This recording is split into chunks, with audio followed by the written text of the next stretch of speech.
kayo po ang siyang ang nasa center ng lahat, Panginoon, dahil wala po kami sa mundong ito kung hindi po dahil sa inyo. At salamat po sa pagmamahal na inyong pinagkaloob sa amin, dahil that you are the one who will intervene for this moment, O God. And salamat po, Panginoon, sa lahat. Ito po ang aming samot dalangin sa pangalan ni Jesus. Amen. So, dito yung mapuputan. Ha? Dito yung mapuputan. Ade iba Bible study teachers sa kanit. Ito yung kayawan. Sa tulugan. Di Guzman. Katuroan, hindi tayo makikialam doon. Pero sa Biblia na binabasa natin, dalawa lang. Saan ka pupunta? Sa langit? Sa langit ba? Sa kamay? Sa langit ba? Gusto ba ninyong pumunta sa langit? Ang mahirap ba inferno? That's why itong lesson na ito, napaka-importante. Sinasabi ko sa klase ko noon. Pero hindi ko nasulit yun. Kasi may mga pagkakataon na during Christmas time, kasi doon ako nagbabagi, nag-interview yung mga parents ko, inaayun ko naman sila para ay nakaugnay sa Diyos maliban doon sa Semana Santa tuwing Abril. No? Napaka-importante itong bagay nito. Ang question. Amen. And so number 1, kailangan you receive Christ. No? Dahil yun ang tanging paraan.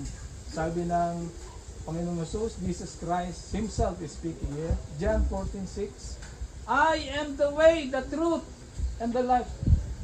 Nothing comes to the Father except through me. Walang iba. Hindi religiyon, tandaan nyo, hindi religiyon. Hindi si Maria, hindi si Pedro. Ang Panginoong Jesus, ang daan. Siya lamang, walang iba. No? Yan ang sinabi ko, huwag akong mag-ialam. Hindi ko pag-ialaman. Yung unang mga narinig niyo. Pero sabi yung Biblia, I am the way, the truth, and the life. Walang ibang pupunta sa Ama. Walang ibang pupunta sa langit, kundi sa magitan ko.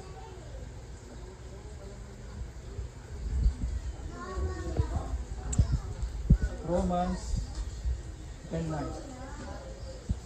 We confess our sins. Kung ating yahayag yung ating mga kasalanan sa Panginoon at maniwala sa ating puso na ang Panginoon ay binuhay, nabuhay muli, then you will be saved. Simple lang naman ang kaligtasan. At yun ang napakahirap intindihin. Ano lang? Just receive Christ. Through prayer, manalangin lang tayo at pwede na tayong maligtas. Ha? Sagap ko ito. Ganon ang paraan ng Diyos. Hindi mahirap, madali lang. Yung ibang sekta, pinahirapan tayo. Pero sa Biblia na binabasa natin, maayos. Simple, why? Dahil bawat isa sa ating mahal ng Diyos. Ikaw ay mahal ng Diyos. Gaano ka man kahirap. Maski wala ng ngipin, mahal ka pa rin. Ha? Maski wala ng buhok. Maski puti na lahat. Maski nahihirapan ng maglakad. Ganoon. Sabi nga ng Biblia, your hair are numbered. Nabibilang ng Diyos ang bawat buhok meron tayo. Ganon kalapit. Ganon tayo kamahal ng Diyos. Alam na alam niya kung ano tayo. And so wala tayo mayukupi sa Kanya. Ano sabi niya? I-confess lang natin. Sabihin lang natin yung ating kasalanan. Lord, patawarin niyo ako. Gusto kitang tanggapin bilang aking tagapagligtas. Upang ako naman makasali doon sa sinasabi mo sa pangako mo na mayroong langit. Sabi niya sa kanyang mga disciples, I will go to prepare a place for you. Mansion. Yung mga bahay natin. No? Simple lang. Pero doon, nakalatag. Daanan natin mga ginto. No? Mga poste. Dahil ang Diyos, Kanya ang kayamanan. Lahat ng kayamanan sa Kanya. So doon sa langit makikita natin yun. No? Madarama natin yun. Makikita natin siya ng tao. If we confess. Ulitin ko yung ating title. Ito yung mga sinyales. 6 basic biblical principles, biblical signs that you are going to heaven. Na ikaw ay makakasama sa langit. Ha? Yung number 1, dapat ay you-receive ka. Dapat tinanggap po si Kristo sa iyong buhay. Upang mayroon kang passes. That is the first requirement. At yun ang pinaka-importante sa tao. Number 2, real love for others. God and others, I should say. Real love for God and others. Matthew 22:27. Love the Lord with all your heart, and with all your soul, and with all your mind. Ibigin mo ang Diyos mo sa lahat. That is number 1. Doon sa sinabi niya. Tanda natin, nasa number 2 kung anong tayo. Then, in second, love others. Love your neighbor. Kaya mapalad yung mga nakapag-asawa ng kapitbahay nila. Love thy neighbor. Tumata. Ano kapitbahay? Oh, love your neighbor. Love your neighbor. Ibig sabihin naman, ay mahalin mo ang kapwa mo nilikha ng Diyos. No? Okay. So, dalawang component nun. Ang Diyos, mahalin mo higit sa lahat. Anong sabi niya? With all your soul, with all your heart, with all your soul, and with all your mind. Mahalin ang Diyos. Yun ang summary ng 10 Commandments. 10 Commandments. Mahalin ang Diyos at mahalin ang kapwa natin. Ng mga tao. Okay? Obedience. Sabi na Panginoon. Loving God, John 14:15. If you love me, kung totoong mahal mo ako, you will obey what I command. Susundin mo ang sasabihin ko. No? Yan sinabi ng Panginoon sa John. Ang Panginoong Jesus, ang sabi nito. Sino nagsulat? Si John. Okay. Huwag natin gawin na tayong mga babae, mga nanay, ay kung mahal mo talaga ako, umakyat ka doon sa buko, huwag mong ilalaglag kasi naglilihi pala si mami. No? Hindi ganun ibig na sabihin. Kung mahal mo ako, yung 10 Commandments, yung sinasabi dito, love God and love your fellow man, susundin natin yun. It's very important na tayong mga tao surrender our ways. I-surrender natin yung gusto natin.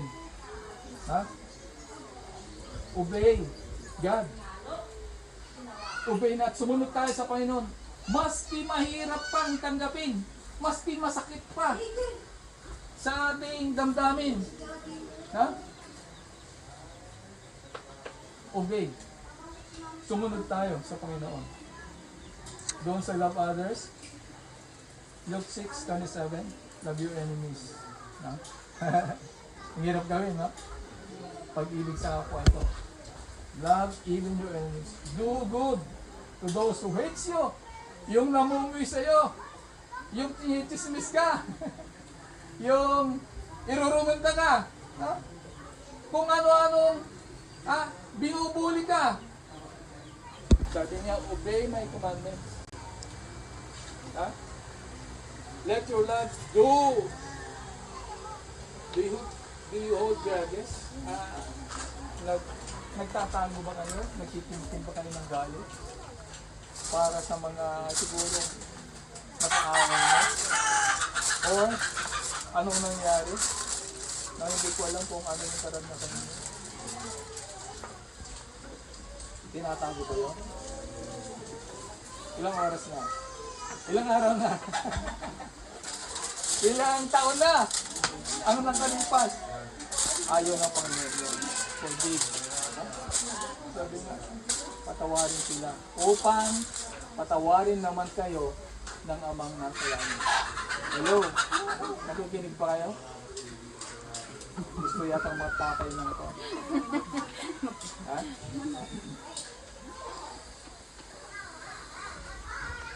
It is a test of your love. 1 John 4:20. If anyone says, I love God, tapos namumuhi pa rin sa kapwa niya, sabi ng 1 John 4:20, sinungaling ka! Sabi niya.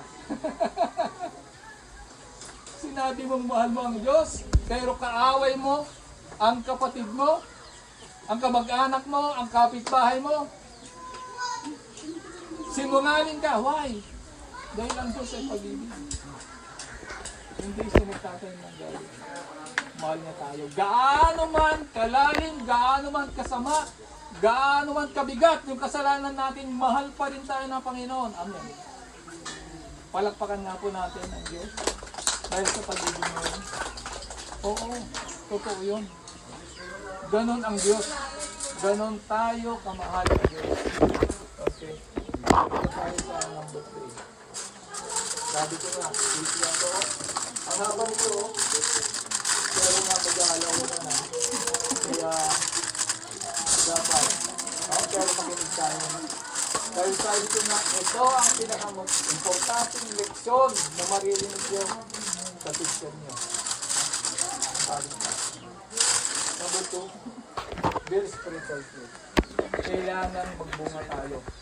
Nasa na tayo? Ikatlong sinyales na papunta ka sa langit. Dumadaan ka sa pathway papunta sa langit.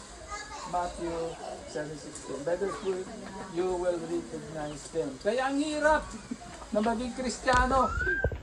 No? Madalas sa atin. Di ba si Sir Nico, born again? Bakit?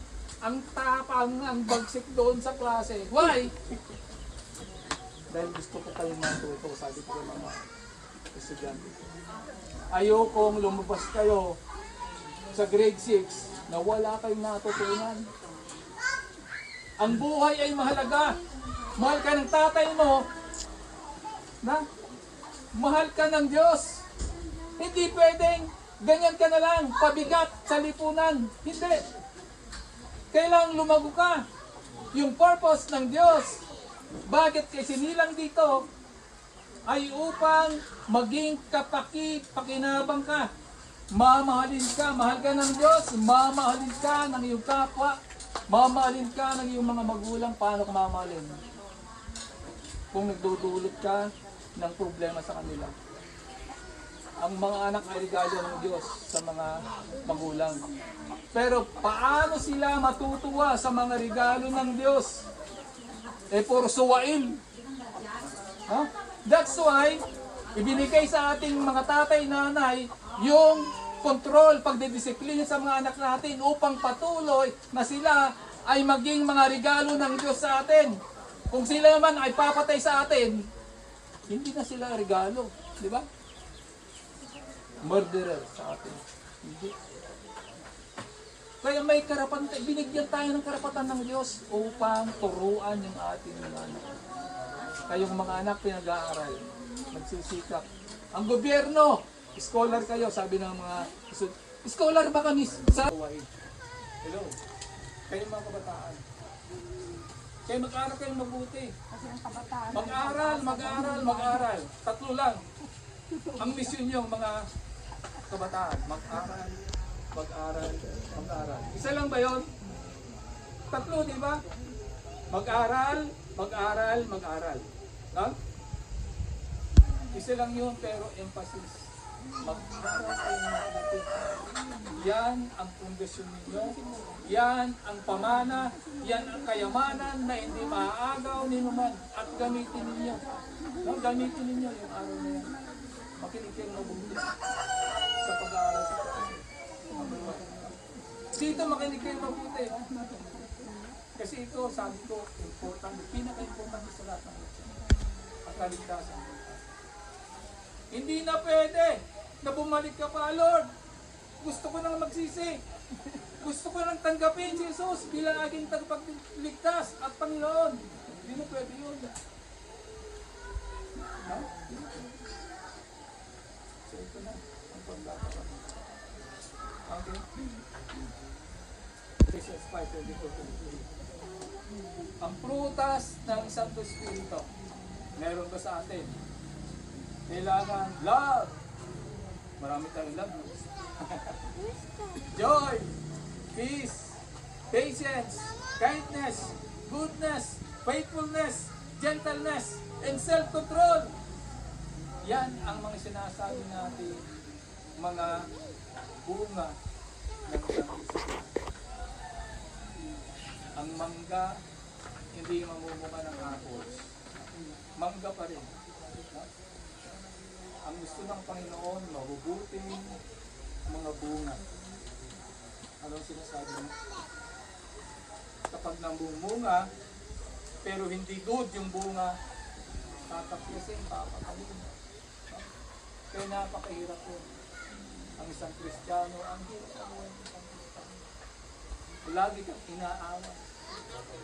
Nakapit-bahay. Lagi kang natitisis. Ha? Pasubukan mo ba natin mo? Sabi ng Panginoon Jesus, I am the way, I am the branches, I am the vine, I should say. I am the vine, hindi memorize kasi ako. I am the vine, ako ang vine. Ano ang vine? Baging. Ako ang puno. Kayo ang mga sanga. You are the branches. If a man remains in me, and I in him, he will bear much fruit. Mamumunga kayo. That's why yung apat na disiplina, lagi natin itindihin. Pray, read the Bible, go to church, and then share your salvation. Apat yun. Kapag palagi mong ginagawa yun, lalo pang darami ang bunga ng Santo Espiritu. Mamaya hindi ka naman ipagkaya. Kadalasan kasi sa simple community, simple household, siguro doon sa nakasanayan na nila. Ang PI na pamana ni Tigo, laging nandyan sa ulo. Yung PI, lagi papatayin. Ngayon si Sarah,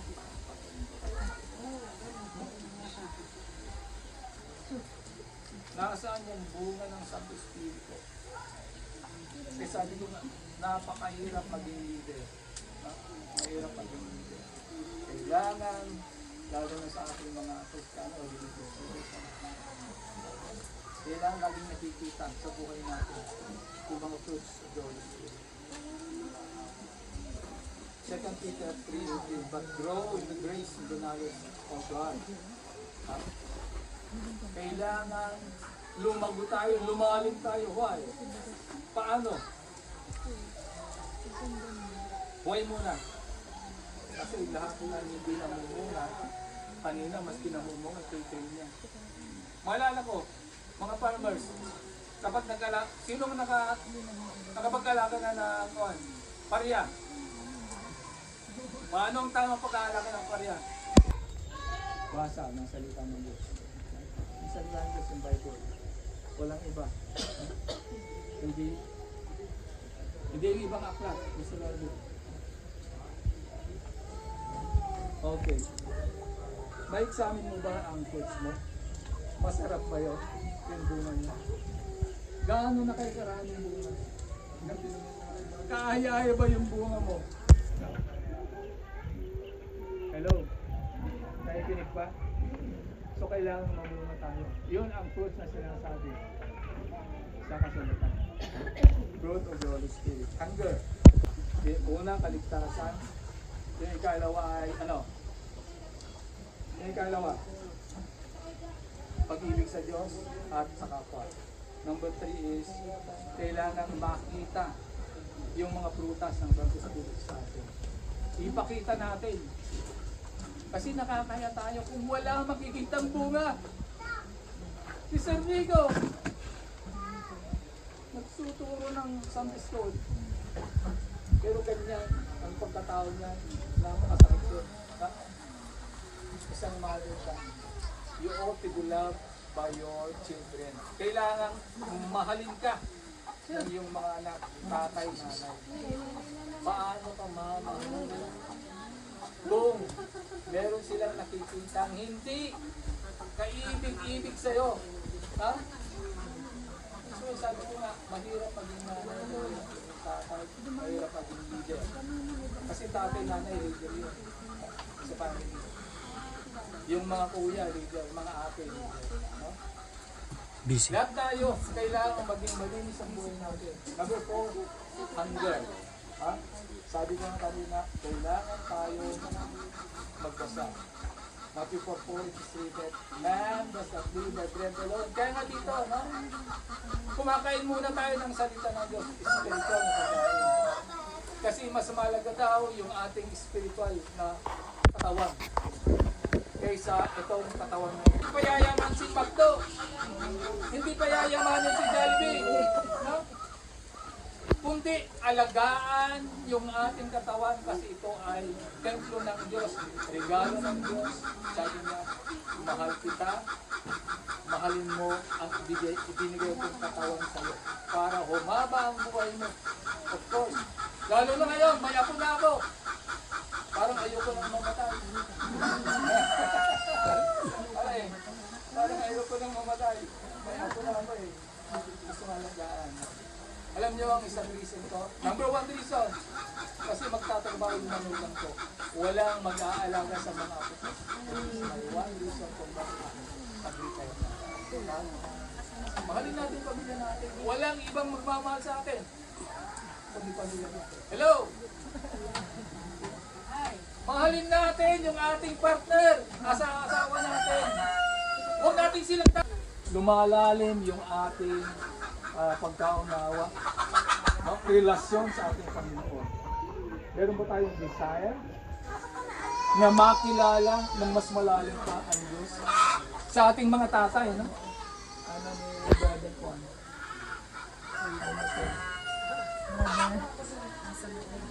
Sino? Baka nasa likod. Si Brother Boy, oo. Kasi tayong mga tatay, provide lang ng provide ang alam natin. Trabaho ng trabaho para mayroong may pakain. May angat ang kalagayan ng pamilya. Mga paganda. No? Kaya ngayon, marami nang nakatapos na mga anak niya. No? Ayun natin. No? Dahil ito ang regalo ng Diyos sa atin. Kaligtasan. Ang salita ng Panginoon. Sabi, ang iyong salita, O Diyos, ay ilaw sa aking daan. Sabi niya sa Psalms 119, verse 105. Be passionate in prayer. Kung tayo nagbabasa, kinakausap tayo ng Diyos. Kapag tayo nananalangin, kakausapin naman natin ng Diyos. Lord! Di ba pangako mo? Dahil ako ay anak mo. Hindi mo ako pababayaan. No? Sabi ka ng ilan. Huwag mo akong gawing pulubi, O Diyos, baka malimutan kita. Ha? Ang hirap nun. At huwag mo rin akong gawing bilyonaryo. Baka lalo kitang hindi makilala. Ha? Yun ang isang prinsipyo. Na ako ay kumakain, maayos sa pamilya namin, walang nagkakasakit. Na? Walang disgrasya, walang problema. Di ba masaya? Ha? Amen. Ang pangalan ng Panginoon, tayo ay mahal niya. Iingatan niya. So, ang regalo ng Panginoon, yung reward ng Panginoon, ay laging nakaambak sa atin. Sa 1 Thessalonians 5:17, pray continually. Ha? Kapag lagi mong sinisingit yung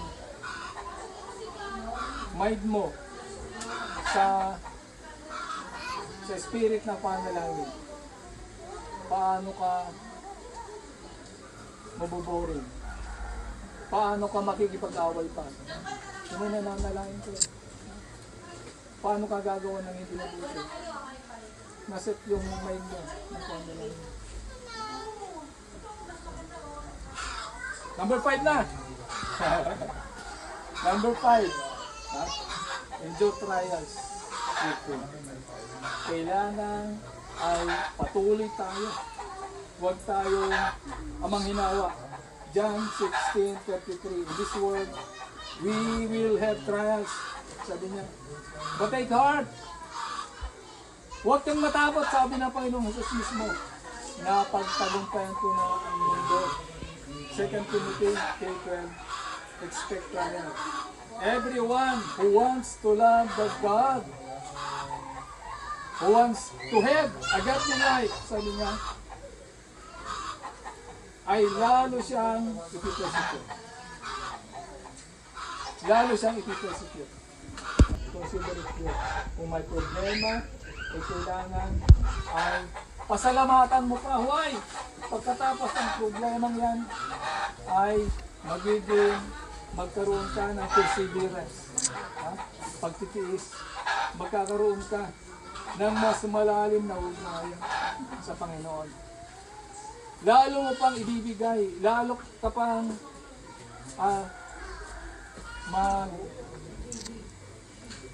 magre-rely sa kapangyarihan ng Diyos, sa tulong ng Diyos sa'yo, na ibibigay sa'yo. Nangyari ka kay Job, kay Paul, no? Napakahirap, ginawa niya lahat. Si Pablo, ang apostol para sa ating mga Hebrew, ay naghirap ng katakot-takot. No? Isang karakter sa Biblia na hindi sukat akalain magagawa niya. Matulad ng napagdaanan na kapalitan. Si Job, nung sinubok siya, nagkadil amin, tibagbag yun. Amin nga kayamanin niya. Yung kanyang pamilya, namatay. Yung kanyang asawa, iniwan siya. Pero nung siya ay niribay, pero nung siya ay ginalikan ng Panginoon, bumalik lahat. Dumoble pa. Yung kanyang mga anak, yung kanyang mga bakahan, dumami pa, dumoble pa kaysa dati. See? Ang Panginoon sa kanya lahat. Nagtatrasa ba tayo sa Panginoon? Number 6, a desire. A desire to share the gospel. Yung kaligtasan ganito, i-share sa iba. Dahil itong kalagayan natin, kailangan natin i-prescribe. Tayo parang isang doktor. I-share natin, i-prescribe natin. Ano yon? Yung cure. Sa ano? Hindi pa same bigat ng cancer. Hoy, kasi eternal death ang pwede natin gamutin. Ano yun? Si Kristo. No? I-divulge natin ang sikreto ng eternal life si Kristo. Na walang iba, hindi siya. Therefore, sa Matthew 28, bago siya umakyat sa langit, yung kanyang disciple nandiyan. Go and make disciples of all nations, sa lahat, puntahan nyo. That's why, yung ating church ay nagkukondak ng mission. Bago ko malimutan, ha? Lagi kong pinapanalangin at kami ay grateful. Lagi yung nagpapasalamat sa pamilya nito. Dahil hindi tayo nalilimutan sa pagtulong sa atin. Kung tayo ay nag-mission, ay lagi silang nakasuporta sa atin. At kami nagpapasalamat. Ha? Sa pamilyang ito. And we pray. Ha? Makakasama rin kayo sa mga prayers. Somehow, siguro mga apunan ninyo, mga anak ninyo, na makakasama na sa pag-mission. And your way of going to mission is giving your help to the people who are in those missions. No? Kayo ang nagiging suporta. Kayo ang nagiging paa. No? Ang mga misyonero ang nagiging ilaw. Yung mga boses para sa kaligtasan ng maraming tao. Tanda po natin. The gospel ay hindi optional. Ang gospel ay hindi optional. Ang gospel hindi pwedeng pilipitin. Hindi pwedeng palitan. Ang salita ng Panginoon ay, at ito ang tunay. No? Ito ay tunay, hindi fake. Hindi fake news. No? Totoo ito. Ang kaligtasan ay totoo. Bakit ang daming mga yun ang una kong question. Ano sinasabi nila? Anong basehan nila? Biblia. I-research natin ang Biblia. Basahin mo. No? Ang pagbabasa ng Biblia, ang pagtanggap ng kaligtasan ay isang karunungan. Hello. Karunungan. Hindi po kamangmangan. Hindi kahiyan. No? Karangalan. Why?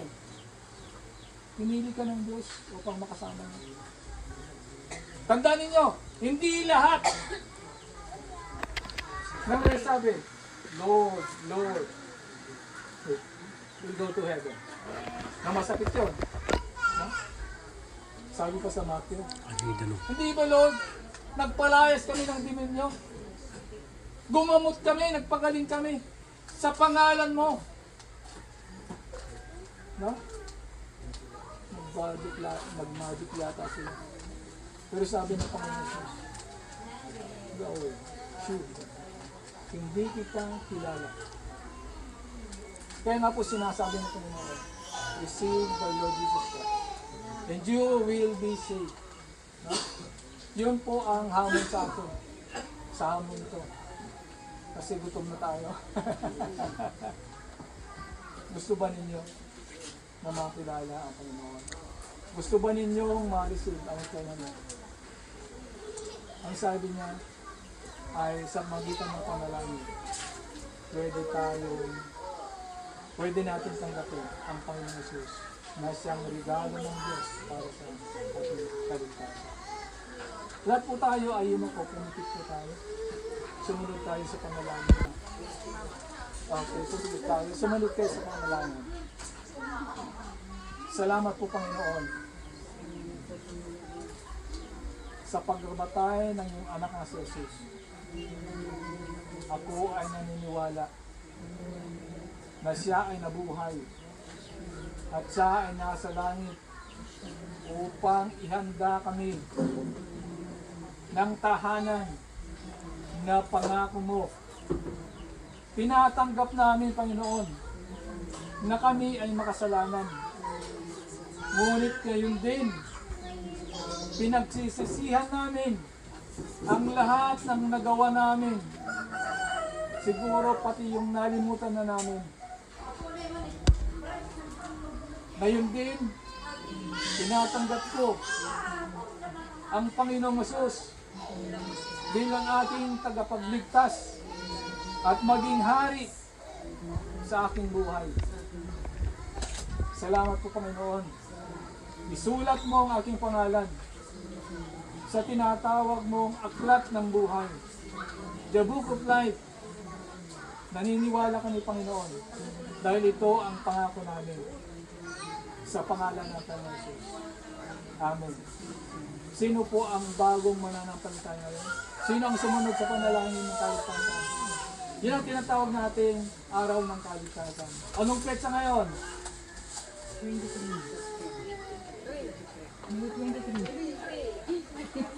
23 ng May 2025. Katatapos ng eleksyon. Ha? Tandaan niyo yan. Kung sino man ang makinig sa inyo, magtanong sa inyo, kailan mo tinanggap ang Panginoong Yesus bilang iyong tagapagligtas? Sabihin niyo itong araw nito. Saan? Doon sa aming minamahal na Manuel family. No? Dahil bumisita yung kanilang mga anak, kami ininilahan doon. Kami ay nakapakinig ng salita ng Panginoon. Tandaan nyo, huwag po kayong bibigay. Tayo po ay born again Trinitarian. No? May born again po na oneness. Huwag po kayong paloloko doon. Trinitarian. Ano ang Trinitarian? God the Father and God the Son, God the Spirit. Hindi po tatlo ang Diyos natin, iisa. Tatlong persona lang. No? Tatlong persona. No? Opo, ganun po ang pananampalataya natin. Born again. Ang base po natin ay Pentecostal. Pero yung ibang mga group, pagkatapos nito, na kami ay inipon mo. Salamat Panginoon sa kaligtasan na offer mo sa bawat isa amin. Dalangin po namin magpatuloy kami, lumago kami, lumalim kami. Nais namin makakilala ng mga churches upang kami ay dadalo doon at kami ay lalago sa iyong mga salita at sa aming pananampalataya. Salamat muli Panginoon sa mga pagkayang aming pagsasaluhan. Ibalik mo ang biyaya sa mga taong maganda, sa mga pamilya na naganda ng mga tao. Ibalik mo pagpalaan mo sila. Maski umalis man sila, Panginoon, naniniwala kami na nandoon sila. Kinakalinga mo sa iyong piling dahil daw ang kanilang Panginoon. Sa pangalan ng Panginoon. Amen. Amen. Yes!